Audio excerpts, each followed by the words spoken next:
Welcome to the Young Turks. We got an awesome show ahead for you guys. I am Cenk Uygur. Jerry Jackson produced. Jesus good. Anarchist. All right, we got a lot of fun stories ahead for you guys. We've caught one of the biggest leaders of the Taliban, and that is something we're going to break down for you. It's something to be celebrated, and we're going to try to explain to you why that happened. And you know what? We're going to give the Obama administration some significant credit today. Oh, wow. Sound the bells. Oh, we got credit going to Obama today. We got credit going to Obama. Who could have figured? All right, now, stimulus money, that we're going to have a conversation about that. Mr. Butters, one of my favorite politicians in the world, is back. He's actually going to show up in the third hour. Let's see why that happens. Okay, he's a state senator from Utah, and he's a little touched, as it were. And then there's a lot of people back. What's her face is back? The one that stole from Paul McCartney. All of a sudden, this is my sign for her. Like, a little ugly. Heather Mills. Okay. So all that's coming up on the program. And, we have a fantastic guest on the media and how they work in cahoots with lobbyists. It's writer for The Nation. Fantastic story. All right. And one last thing that I'm going to tell you about we're going to do today. You're going to get your money's worth today for my explanation of my translation of Hank Paulson's op-ed in the New York Times. Because he looks like he's trying to help bring financial reform when, in fact, he's actually doing the exact opposite. And I'm going to translate just one paragraph of the article because I think it's perfectly indicative of his intentions. And like I said, that's where we earn our money because I don't think there's any other show in the country that could break it down for you like that. So I think. Okay, enough patting myself or ourselves on the back. Let's move on. First, I'm going to start with Evan Bayh. Obviously, a huge news story. He stepped down, and yesterday we pointed out to you that he stepped down kind of like at the last second before people can register to run in the race and the ramifications of that and why he might have done what he did. So first as to why he stepped down. The media has been talking nonstop about what a wonderful, moderate, centrist, bipartisan, independent American hero Evan Bayh is, and how the rest of the Senate is so corrupt. But now without Evan Bayh, God, it's going to be even worse. They have him on. He's been on every program, and in every single program, the news anchor / actor has crawled up his ass. Okay, and apparently they find it comfy and cozy up there. And they're like, oh, Mr. Bayh, Senator Bayh, you're so great, moderate, centrist. Okay, and how will the Senate ever get on without you? And I know you're disgusted with the Senate and the rest of the senators, but you're too good for them, and you're leaving Washington. These guys are jokes, man. They're not doing news. They're not paying any attention to what the reality of it is. Not one person asked them, hey, Senator Bayh, are you thinking about maybe taking a lobbyist job where you would get paid millions upon millions of dollars, and that in fact you knew you were going to take that job all along, and that's why you've been selling out to corporate lobbyists your entire career? Now look, you don't have to go 1/10 that hard at him, but at least broach the topic, okay? I'd go that hard at him, but I know that the corporate media isn't going to do it. But the reality is they want to aid and abet people like Evan Bayh because they want to leave you with the impression that if you sell out to corporate lobbyists, that you're not a sellout, that you're a moderate, and that you're trying to find the middle between the conservatives and the liberals, and that you're a centrist, and that you're bipartisan. All these great words, all these lovely words. When in fact, if you look at the voting record of those so-called conservative or moderate Democrats, they're the ones that make deals with the corporate lobbyists the most of any Democrats and almost of any politicians. So they'll go and say, oh, I care so much about the deficit. I am a conservative because I care about making sure the deficit is lower. You say, all right, great. The public option lowers it by hundreds of billions of dollars. He says, I'm going to vote against that because I am moderate. But wait a minute. I thought you said you wanted to lower the deficit. Well, that'll hurt the insurance companies. And that's the reality of the matter. They don't give a damn about conservative or liberal. Those guys that are so-called in the middle, they're not really in an ideological middle.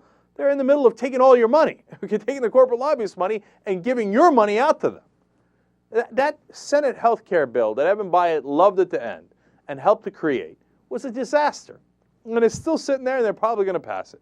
And the reason it's a disaster is because Evan Bayh, among others, like Joe Lieberman, said if you put a public option or Medicare buy-in or anything that competes with private insurance, I will kill it. I will join the Republicans in a filibuster. For that, he should have been roundly lambasted. He should have been chastised and treated with scorn by the American people. Instead, the media treated him like a king. Oh, he's so bipartisan. He's willing to vote with the Republicans to protect insurance companies. What a great moderate. And he's been on that tour, and I saw a bunch of interviews with him today. And here's something else no one else has pointed out.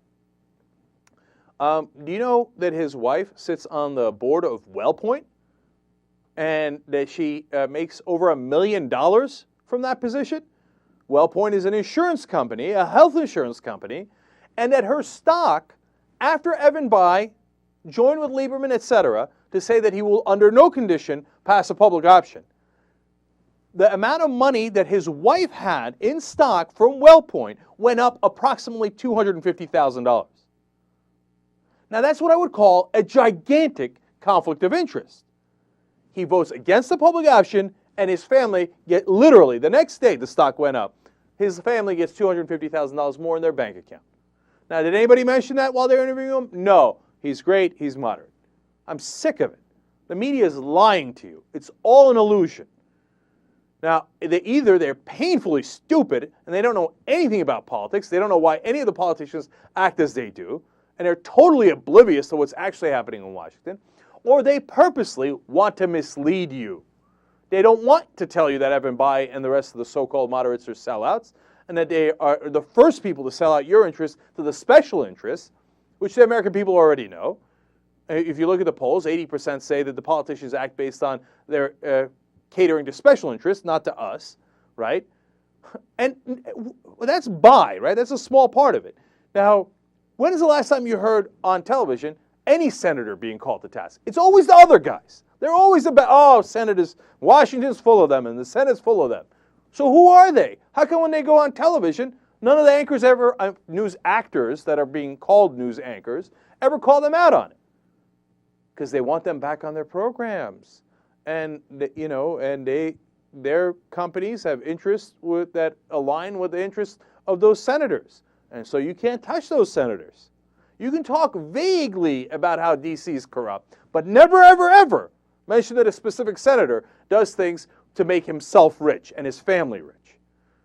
So when they asked Evan Bayh, hey, what will you rule out? He said, oh, I'm going to rule out running for president. That's nonsense. That's ridiculous. In 2012, I'm not going to run in 2012. Okay, so he's willing to rule certain things out as ridiculous, right? Then they asked him, how about being a lobbyist? Would you consider being a lobbyist? You're going to be really surprised to find out he did not rule that out. He thought, well, I don't know what I'm going to do yet. My ass, you don't know what you're going to do yet. Really? You're so stupid that you retired and ended your political career without having any clue as to what you're going to do next. Gee workers, I don't know, I'm trying to figure it out. Oh, shucks. No, you know exactly what you're going to do next. And so when they asked you if you're going to be a lobbyist, you're like, well, I'll take it under consideration. That's because you are. Okay? Now, you're going to say, hey, wait a minute, Cenk, you said nobody asked him these questions, but somebody asked him that question. If you were paying attention and you asked that, good work. Okay? The one people who did ask him that, and why I quote them often on the show, Huffington Post. Sam Stein went and talked to him and said, are you considering being a lobbyist? And he's like, whoa. Okay, I have to admit I wasn't there. I don't know what his actual facial reaction was. But he said he wouldn't rule it out. Okay, so good reporting by Sam. And then Huffington Post had another very good report about the politicians and what they do after they leave office. Now, I wrote something on Huffington Post this morning about how the media is not doing their job. My guess is that they were writing the articles at the same time because those articles appeared shortly after mine. There's no way they had enough time, etc. But I like it because they're thinking along similar lines, and they're actually doing their job. It's not because they agree with me. And I'm not stating anything. I'm asking them to ask questions, right? So then the next article they had was about how many of these politicians, basically answering the question that I asked in my blog post, how many of these politicians go out and get jobs as lobbyists afterwards? Well, it turns out there is a number. According to the watchdog group Public Citizen, between 98 and 2004, that 6-year stretch, 43% of the members, congressional representatives, either House of Representatives or senators, 43% of them that retired wind up becoming registered lobbyists. Now, 43% is a very, very large number. Understand that it's in reality even larger than that, because there are people like Tom Daschle who say they are consultants and advisors, but not lobbyists. Now, does Tom Daschle do lobbying? Absolutely. His company is paid by some of the largest health insurance companies in the country, right? But Tom Daschle says, no. Technically, I don't spend more than 20% of my time lobbying, so I'm actually an advisor and not a lobbyist. My ass. He's a lobbyist, okay? And so it's actually larger than 43%. Now, if about half of the people who retire from Congress wind up becoming lobbyists, you think it might be relevant as they're retiring to ask them, hey, are you planning to take millions of dollars from the same corporations that you protected in Congress? That is the implicit bribe that I've been talking about.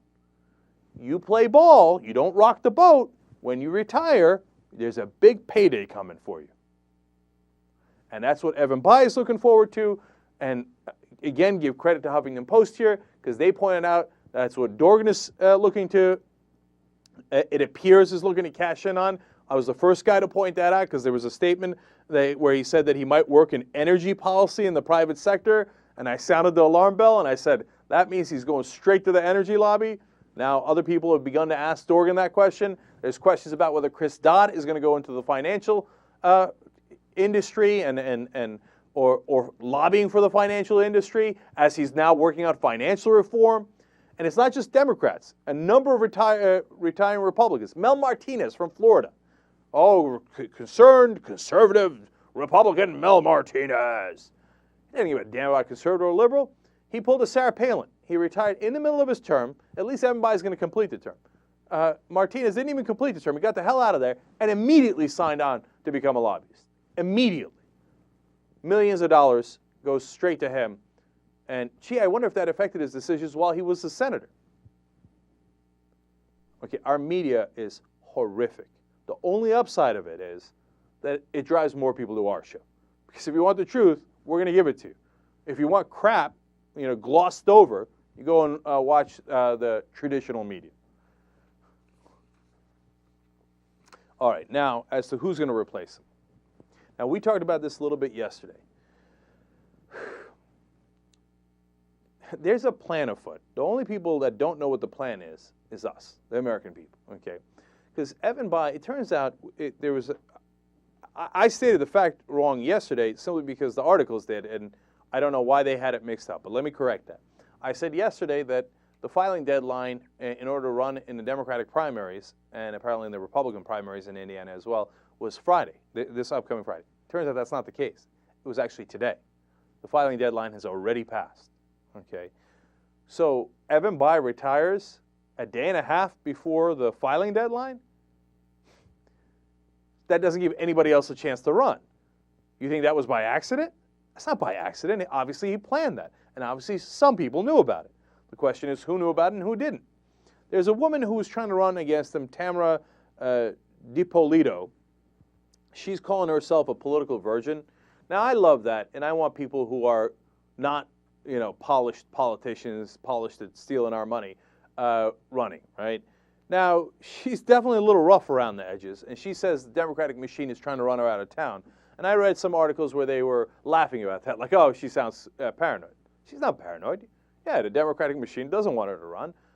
Now, you might say for good reason. In their mind, she's amateurish and isn't going to win, right? That's why they're doing it, not because they hate her or anything like that. On the other hand, are they trying to make sure she doesn't run? Absolutely. I mean, I don't want to get too deep into the weeds here, but there's about 3 or 4 reasons why that seems to be the case with her, okay? Now, the thing is, she was running against Evan Bayh already, and apparently she did not collect enough signatures. So she had a head start. She didn't get surprised like everybody else, And if she didn't collect enough signatures, well, then that's a sad day for her. She didn't meet the requirements, and out she goes. So that is what it is. So that's a little bit of a different case. Now, no one else can meet the deadline. As far as I know, they didn't. Earlier, there was conversations about whether Congressman Barron Hill was already collecting signatures and whether that meant he already knew and everybody had already told him that, that he needed to collect signatures while no one else could, right? But to the best of my knowledge, as we go to air here, I've not seen any reports that Congressman Hill collected enough signatures by today's deadline, right? So let's assume that that didn't happen. So you must be wondering the same thing that I was wondering this morning. Well, if no one can file to run for that seat, well, who the hell's going to run, right? I mean, you got to run somebody. Well, it turns out if no one has collected the signatures, the Democratic Party of Indiana decides. So, understand the ramifications of that. Instead of having an open, honest, and transparent system where you would have had real primaries, and you could have had a seasoned politician and a novice someone who's not involved in politics as a novice, you could have had the whole range, and you could let the American people decide, or the Democratic voters of Indiana decide, right? But they didn't want to do that. They wanted to pick one of their guys. Obviously, Bayh retired with a day and a half left to go so that the Democratic Party can pick whoever they wanted. So they're going to pick, as DiPolito says, and I'm sorry if I'm butchering her last name, they're going to pick an Evan Bayh clone. Absolutely. She's 100% right about that. They're going to pick someone that they think is a conservative Democrat that's centrist, independent, bipartisan, because that's the only guy who could win in Indiana, they'll tell us. And then they'll be surprised to find out that the American people are not interested in another guy who's made special interest deals for all his life while pretending to be bipartisan and moderate. And they're going to run that guy probably against Dan Coats, although you never know. Dan Coats might lose in the primary. He's on the Republican side. Now, they think that the Republican Party think, oh, Dan Coats, former Republican senator, well established. He will obviously win. He will have a lot of money, and he will crush his opposition. My guess is not necessarily, because I think the Republican voters are just as pissed as the Democratic voters. And they're looking at that primary and go, do I want to pick that guy who's been working as basically a Washington lobbyist for an untold number of years now? And there's an excellent chance the Republican voters will go, no. And they'll pick someone who is not as damaged goods. And the Democrats, like morons, will walk in with a guy who's, been doing corporate deals his whole life. And then you'll have a populist Republican, although it's a lie, but at least they'll be able to fake that, versus the corporatist Democrat. And when the Democrats lose, we've been through this movie before, what'll happen? They'll say, oh, we should have ran more to the right. Look, that's a lot of assumptions, right? So let's see how it plays out. I might be wrong. Maybe the Democratic Party of Indiana will pick a true progressive. I might be wrong about Coates. Maybe he overpowers the guys on the Republican side. Maybe he's too strong, has too much money, right? But Indiana will be something to watch, because now that they've gone in this direction, it'll be very interesting to see how it plays out and who's right and who's wrong, because at the end of the day, there will be an election, and we'll figure out if they had the right strategy or the wrong strategy. All right, I got a lot more where that came from, but you know what I'm going to do? Oh, by the way, Coates says that he has enough signatures. But he was planning ahead already because he was on the Republican side. Let me save the rest of it for you.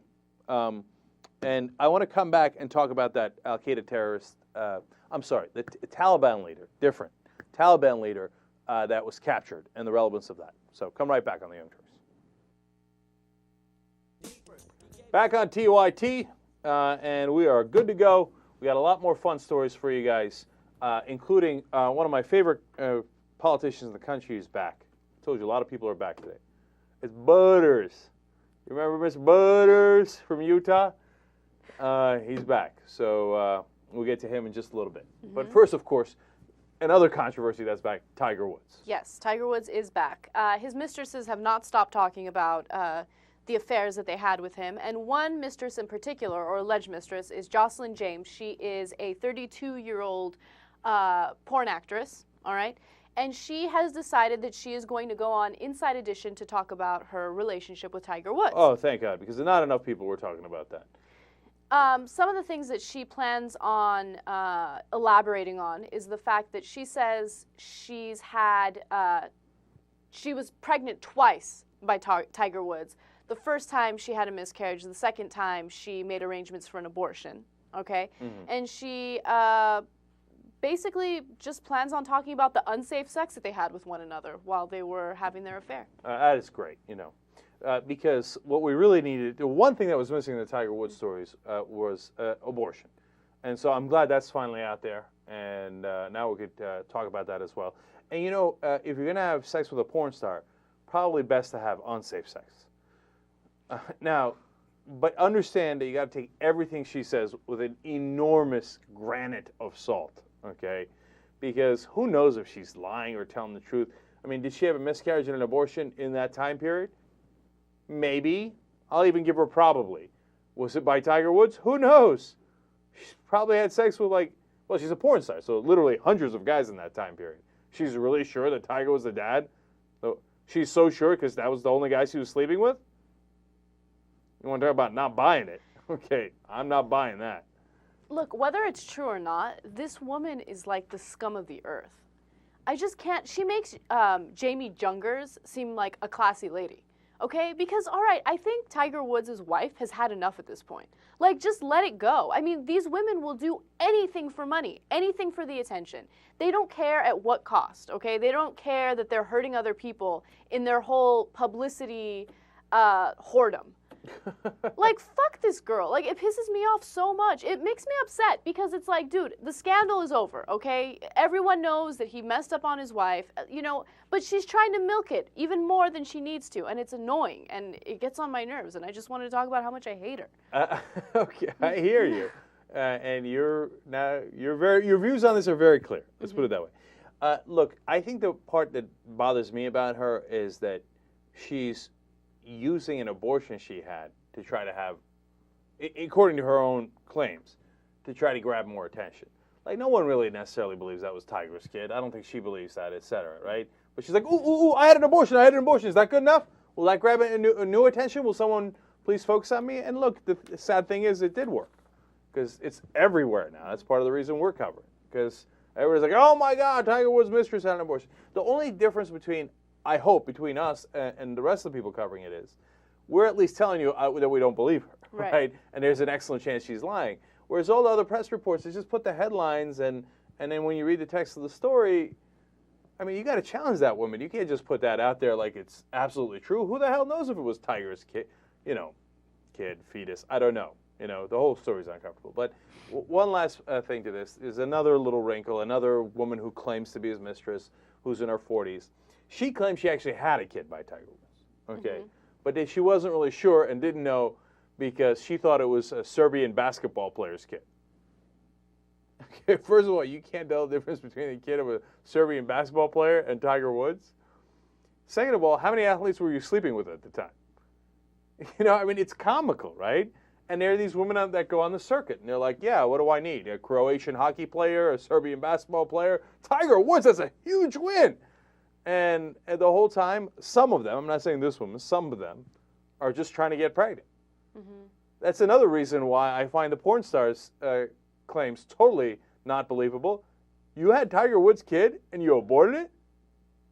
If you did, you're the dumbest bitch alive. Okay? That kid is worth $100 million. That was the world's worst abortion. Okay? I mean, look, our job is to keep it real. Okay? If I was that lady, I had Tiger Woods' kid, and now that's a funny thought. I mean, I'd guard that thing for 9 months, man. I wouldn't even go outside. I'd be in a cave. Okay? I'd be living in the doctor's office. I'd be like, no, give me another sonogram. Mm-hmm. Okay, I want to make sure this thing's okay.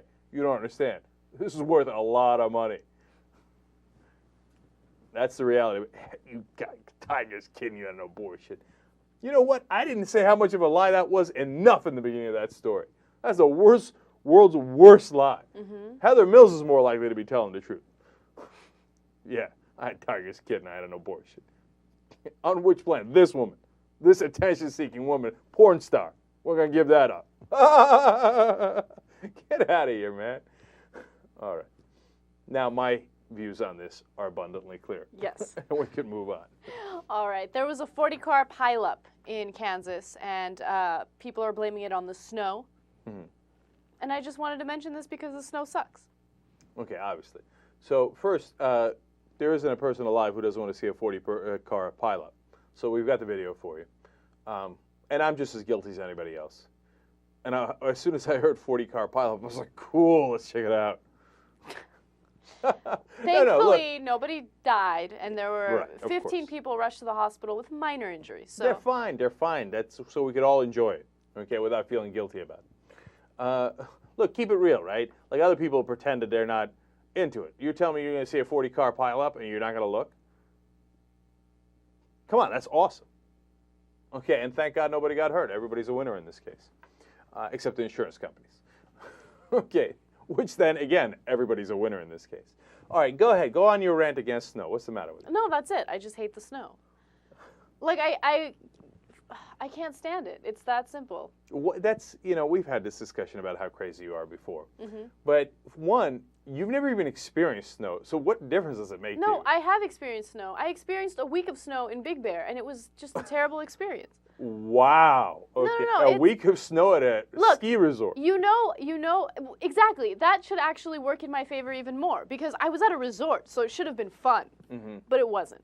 Your main beef is what? That it's cold. It's cold. It's super inconvenient. No. Inconvenient. It is inconvenient. Okay, you got to put chains on your tires.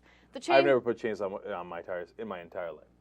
On the other hand, I've gotten stuck a couple of times. So, but back when I lived on the East Coast, so maybe I should have put it. You got stuck because of the snow. You know what I got stuck? Inconvenient. No, back in the day, long time ago, I had a BMW. Okay, and back in my lawyer days, please. But it was only a 3 Series. And at the time, BMW was doing these commercials where a BMW comes out and it goes on this ice patch or whatever, right? Or it goes on like a pond that's frozen over. And it's like, vroom, vroom, vroom. My friend's driveway was frozen over a little bit, and I had to just back out of it. The car wouldn't go. Couldn't get out of the tiniest bit of ice. That's really funny. Okay, we go inside, we're watching the BMW commercial where it's like, vroom, vroom, on the ice. Total nonsense. All right, anyway. So, do you agree with me? No, of course I don't agree with you. Look, number one, yes, of course. Is it a little inconvenient? Yes, okay. Does it sometimes cause 40-car pileups? Yes, right? On the other hand, snow is fantastic. I mean, it has downsides, but it has tremendous upsides. What's the tremendous upside? Other than it looks kind of pretty sometimes. Okay, first of all, if you're an American, you love snow. That's not true. Okay, because it's pretty, it's white Christmas, it's a piece of Americana, like baseball and mom and apple pie. It's like saying you're against mom if you're against snow. Okay, that's number one. Number two, skiing. Number three, much more importantly, move it to the top of the list, snowball fights. When you're a kid. And number four, move that to the top of the list, snow days. My nephew just had a snow day in New Jersey. I was like, oh. Snow days were like the greatest days on earth. Like you get up in the morning, like it's so ironic because like that's the one day if you're snowed in that you don't have to get up for school, right? But you get up and you turn the channel back in the day, like you're trying to find that AM station that does the announcements, like, and close this Spotswood, right? And you're like, oh, did he say he's Brunswick? Did he say he's Brunswick? And then, and you wait, and that thing takes like 28 minutes. And at the end, they always do us at the end. And they're like, and it'll be closed today in East Brunswick High School. And you're like, snow day! Okay, you're so excited, and then you go out, and then you got to shovel your driveway for half the day. Yeah, see? Okay, all right. But on some snow days, we had enough snow that we'd push the snow out of my driveway, and then we'd build a snow tunnel. Oh, okay. That sounds so fun. No, it was the greatest time of our lives. She has no idea what she's missing, okay? And then you come out of this giant snow tunnel, and then your friend from down the block, he's already down there by then. You have a snowball fight, and then, but that's okay, and then you build a snowman. Okay. But the thing about snowball fights, I engaged in one, okay? In one, yes. And it was not fun. No. You get cold, you get wet, you have snow in your hair. No. Look, some people just don't like the snow. I hate it. I hate everything about it. Anna Kasparian, Un-American. Okay? I bet there's... Oh, I bet you'd love Syria. Yeah, no, go live in Saudi Arabia. They got no snow over there. You'll love that. I'd rather deal with the weather there than deal with the weather in the East Coast right now. Okay, all right. Look, I can't tell you the number of awesome snow days I've had in my life. I mean, not just as a kid, but later in life. I remember getting snowed in Washington, and I was stuck at my girlfriend's place, and we had the schmoopiest time of all time. You light a little fire, you go walking in the snow. We caught a playoff game with a bunch of other people that were closed in and snowed in at the time. You don't understand, man. Rooting against the snow is like rooting against hope and all things that are good in the world. You're insane. I think you're crazy. Okay. You're taking it way overboard. Now, our points on this have also been made equally clear. Now we can move on. You want me to take a quick break here? Let's do Strippermobile real fast. Oh, Strippermobile's fun. Okay, so about a year ago, all right, Las Vegas had this new thing called the Strippermobile. And Deja Vu Gentlemen's Club decided that it would be a great marketing campaign to have the Strippermobile drive around Las Vegas and basically advertise their business. So that's what the Strippermobile is. It's basically a large truck with plexiglass sides, and it has a dancer inside. So you can watch the dancer, you know, shake her booty and do her thing. Rock and roll. Now, the reason why this story is relevant now is because Las Vegas actually banned this, because they thought that it was, you know, a safety risk. People were looking at the dancers while they were on the road, and then they'd get distracted and get into accidents. Well, Tampa, Florida has decided that this doesn't break any city codes, so they're going to allow the Strippermobile to come to their town. All right, now, I feel badly burned by Las Vegas on this story because we gave them so much credit when we first did this story that they had not banned it. We were like, Vegas, baby, Vegas. And then they went and banned it and ruined the whole thing, right? So now I'm not ready to give Tampa credit yet because all the whining, crying moms have not weighed in yet, okay? And they're beginning to weigh in. There's already blogs in Tampa about, I think some blog like Moms Like Me or something. Oh, no, what if my son sees boobanis through plexiglass while I'm driving around town? He'd be all right. He'd be all right. It'd be like the greatest day of his life. I remember when I was a kid, they had a drive-in in our town, okay, drive-in movie theater. The thing is gigantic. And they would show R-rated movies every once in a while. Now, I can't get into an R-rated movie. I'm a teenage kid, right? The whole time we're driving around town, I'm like craning my neck, I'm like, can I see a corner of that screen as we're driving by? Maybe you see a nip, okay? And I just look, that's what we live for. I mean, look, I was an innocent kid. We lived in more innocent times. We didn't have internet porn back then. Okay, so now internet porn has made all this irrelevant anyway, right? So everybody just bring it down, let them go, let Tampa just have the Strippermobile. Can't Tampa just have a Strippermobile? And it's only out from 10 p.m. to 2 a.m. in the morning, when adults are supposed to be out. So let's be cool. Let's be cool, okay?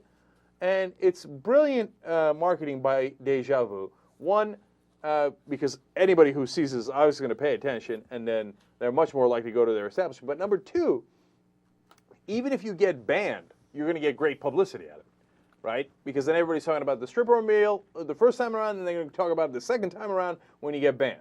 So it's a genius move either way. And if I was Deja Vu, I'd go city to city, and I'd be like, either ban me or don't ban me, but I'm going to win either way. So Deja Vu, nicely played. I like that. All right, now, finally, before we go to the break here, I want to come back to snow for a second and tell you how awesome it is. No, I'm kidding. Look, I live in Los Angeles, and before Los Angeles, I lived in Miami. So don't get me wrong. Don't write me an email if you're from Minnesota going, oh, you wouldn't like the snow if you lived here. You're right, I wouldn't. That's why I don't live there. Okay, I love the snow, and I loved, as a kid, a moderate amount of snow on the East Coast. I get the significant downside of perpetual snow in the winter, okay? So, take your hands away from that keyboard, okay? And walk away slowly. Come right back on the Young Turks.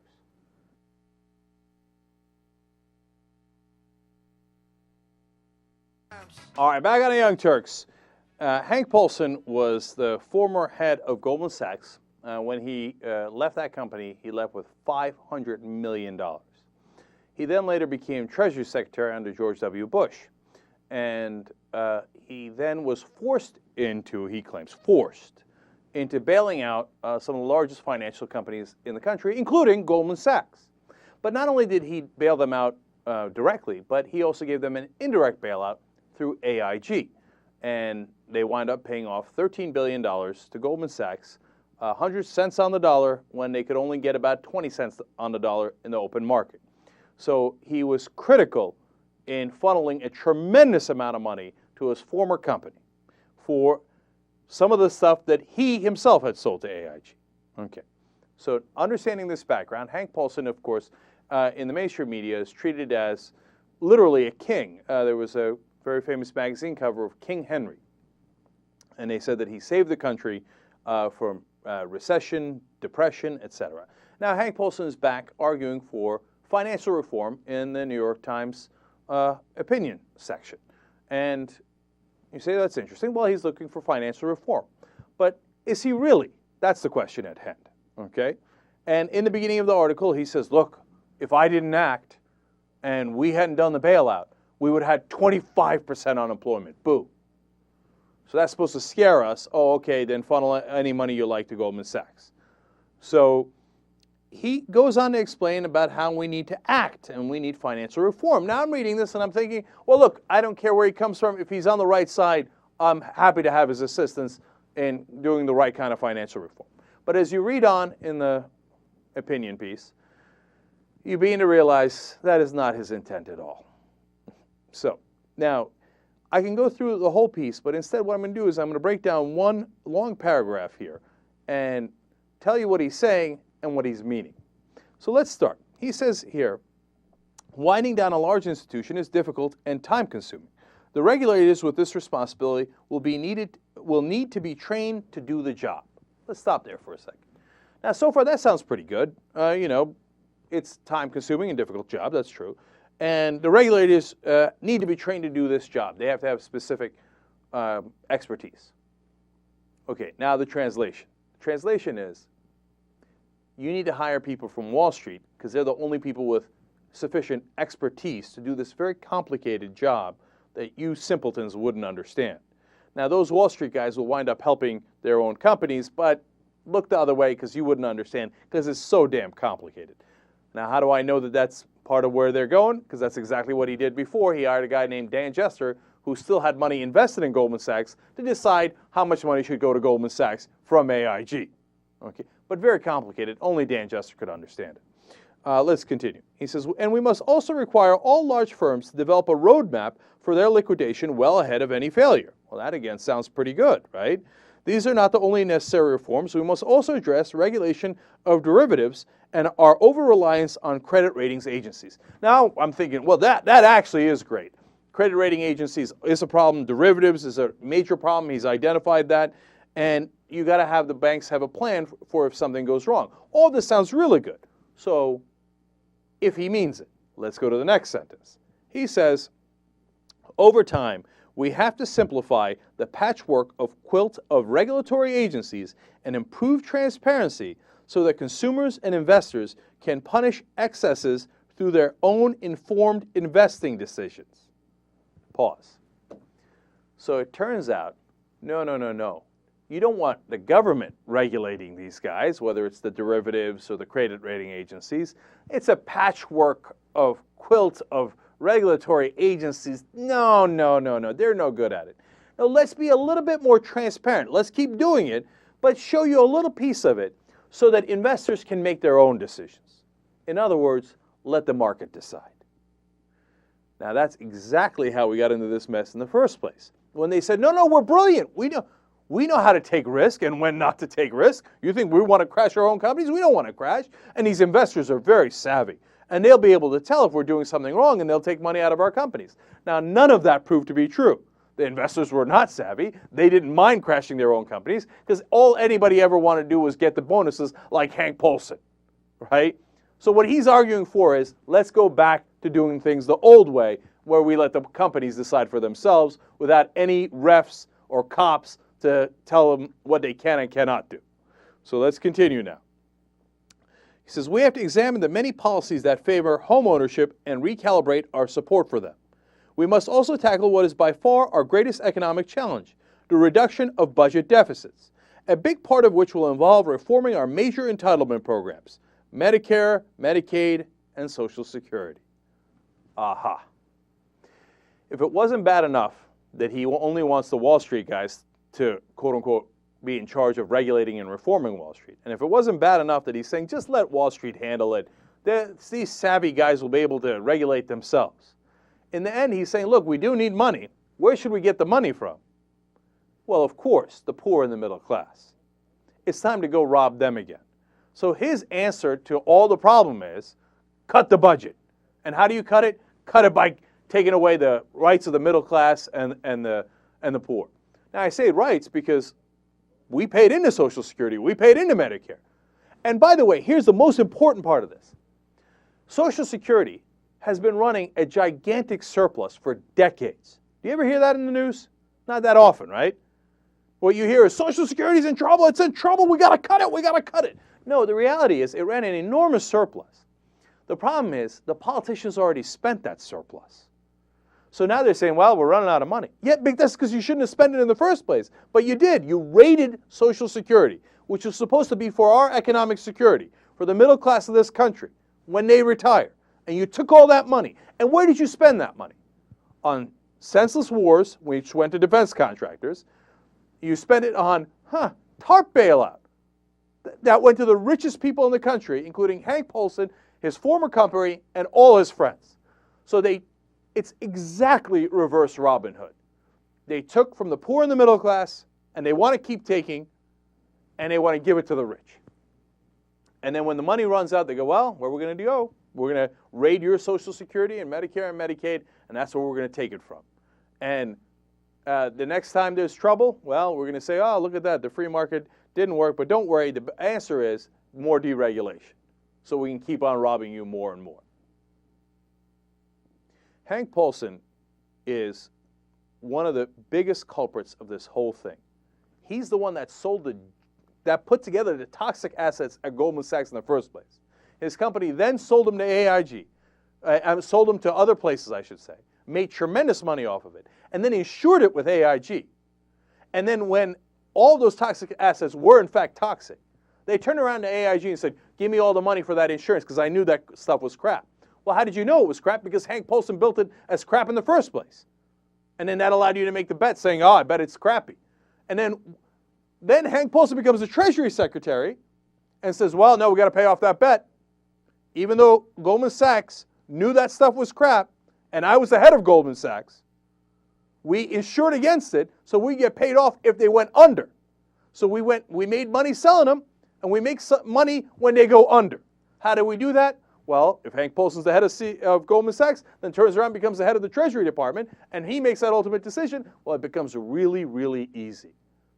And now when you need to do regulation so that scam doesn't happen again, look at that, it's Hank Paulson again, and he tells you, don't worry, let Wall Street make its own decisions, and if we need to raid more people's money, well, of course we won't touch the rich and my friends. We'll touch your Social Security and your Medicare, and we'll take all that money and cut deficits, cut the budget, and cut too much social spending. Look, I say this all the time. It doesn't matter if you're a conservative or a liberal or a libertarian or anything. No one should be in favor of this highway robbery. If you're a conservative, why do you want Hank Paulson taking your Social Security? Are you crazy?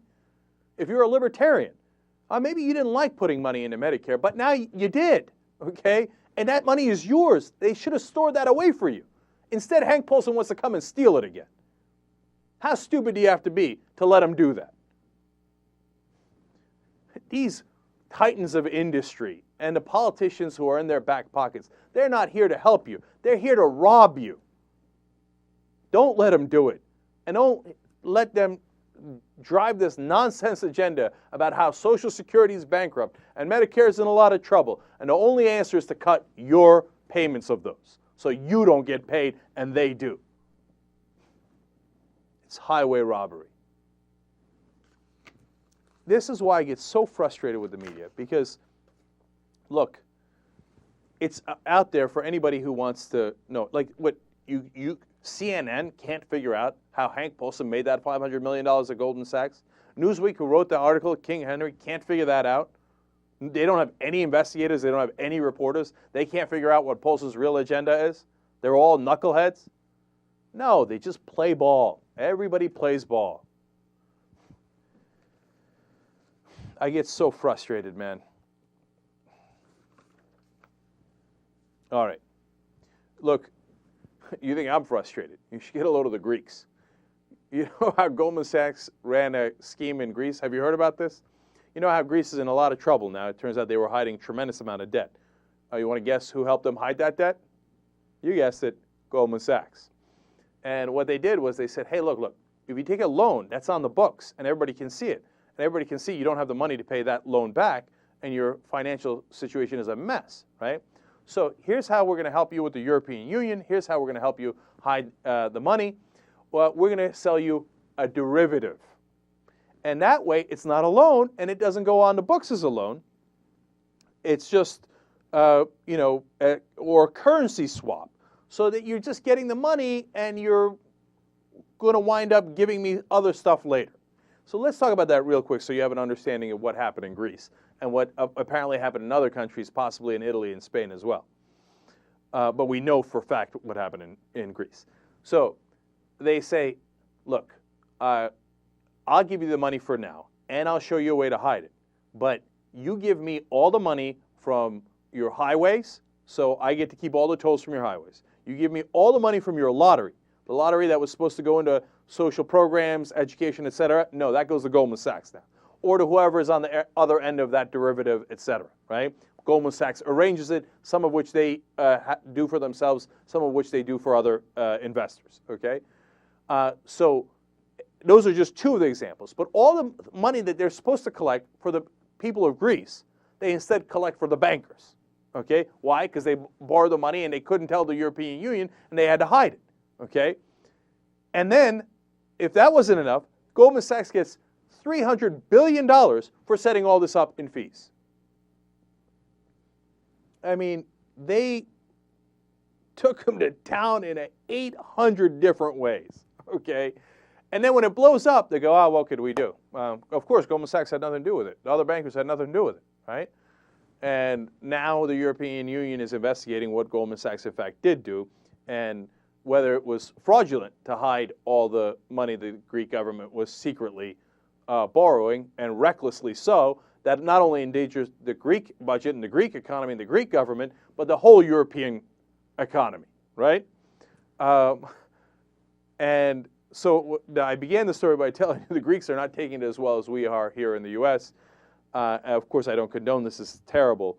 A bomb exploded at J.P. Morgan offices in Greece.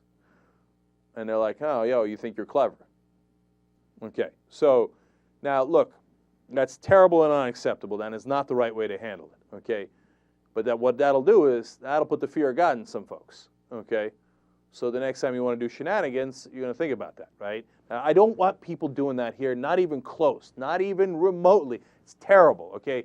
All you're going to do is get yourself in trouble, and what are you going to do? You're going to kill somebody innocent? It's a terrible idea in a million ways, okay? But the reason I bring it up is, look, these bankers think they're so smart, and then they keep on tricking people forever, right? But you can't keep tricking people forever. And at some point, somebody's going to get wise to it, and somebody's going to get really, really angry. And they're going to do stupid, foolish things that winds up hurting everybody, including themselves, right? Don't let it get within miles of this, okay? Now, I'm reading too much into it. Maybe I'm a little too worried about this kind of violence, right? And we don't know why they planted the bomb, right? But it was at J.P. Morgan, and I don't think that's a coincidence given what's happening here. Why don't you let us do some decent regulation so you don't bankrupt your own companies, so that we do have a functioning capitalist system, so you don't make people this angry?